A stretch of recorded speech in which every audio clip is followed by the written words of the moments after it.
My dear brethren, as we have just heard the readings of today on this fifth Sunday of Easter, in the first reading taken from the Acts of the Apostle, we have Paul and Barnabas on their journey of proclaiming the good news to various people are returning back. As they return, they are asking the people with whom they have journeyed so far to be able to understand the working of the Spirit. It is the Spirit of God that has been already gifted to each one of us at various sacraments. Through the sacraments, it confirms that it is active and it is present amongst us. But how often do we give time to listen to that Spirit? How much time do we give to understand what that Spirit is telling us? What direction it is showing to each one of us? Very often, we are carried away by our own emotions, by our own desires, and the thought patterns that are there, the past experiences. Over the period of years, we build upon one experience connecting to the other, and it carries on. Even if the Spirit of God reveals the right way and what is truth, still we are not ready to accept. And that's what in the first reading taken from the Acts of the Apostle, the disciples who went preaching, teaching, gave the commandments of God, they are telling the people that yes, there will be a lot of hardships, there will be challenges, there will be tribulations. Everything will come on your way when you accept the ways of God.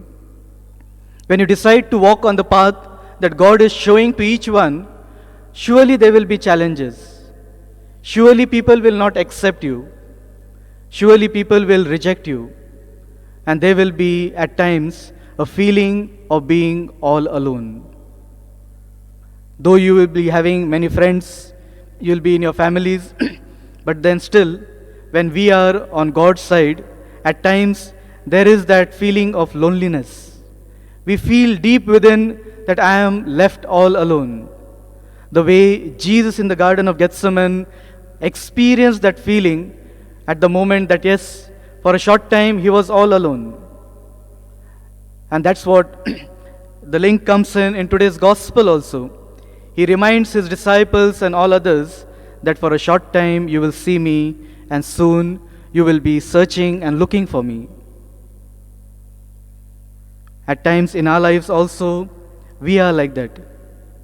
When times of tribulation, hardship, and challenges come on our way, we ask the Lord, where are you? Why have you left me all alone? In this time, why is it that I am not able to experience you? Why is it that I am not able to feel your presence within me? And that is where, from the second reading of today, from the book of Revelation, we have the whole understanding of the new heaven and the new earth which will be built on the love commandment of God. Again, it gets linked with Jeremiah 31, which will say, I have taken away the hearts of stone that were there within you and have given you a heart which will be able to feel and experience. And there again, through the prophet Jeremiah, God will say that I am giving you a new beginning, a new heart, a new mind, and a new life. So that yes, all of you all with the Holy Spirit be able to lead your life towards the path that I have set before you. Same thing we come to know from the book of Revelation, where today we hear that yes, this new heaven and new earth is being formed in man. The dwelling place of God is come to us.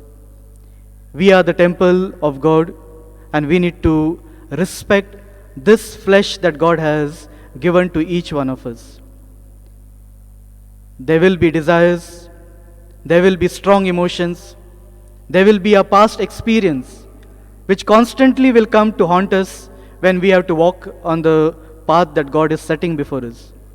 But if we give time to the Spirit, to listen to the, to listen to the Spirit, and to be able to understand what the Spirit is telling each one, surely we will be able to say no to these desires. We will be able to say no to all the things of the past and take up the challenging path. That is where Jesus in the gospel is reminding each one. He has given us the commandment of love. If we are able to experience that love within us, we will be able to share that love with others. As Christians, we are called to live a life based on this commandment. People around us are able to experience God because we as Christians are sharing that love. We are able to reach out to others irrespective of what is happening in our life. But when we become too self-centered, when we think only about ourselves, then we forget who our neighbor is. We forget with whom I am working. We forget with whom I am living. Because if it is only a selfish love, it lasts no longer. In today's world, we see many families being broken. There are a lot of fights, a lot of quarrels, all because the love which was there has diminished. It has become too much self-centered. It is moving too much towards the self. I want it, I need to have it, and if I don't get it, I don't have it, then we forget who the other person is. God has given us abundant of graces. He has given His only Son to us so that each one of us may be saved. The love is being expressed through the life of Jesus, who laid His life for each one so that we may walk the path that He has shown us. So during this Holy Eucharist, inspired by the working of the Holy Spirit as the apostles Paul and Barnabas led their life, that we too, as Christians, be able to give the moral value to people with whom we are living and continue to share the love that Jesus has given to each one of us. Let us ask for this grace during this Holy Eucharist.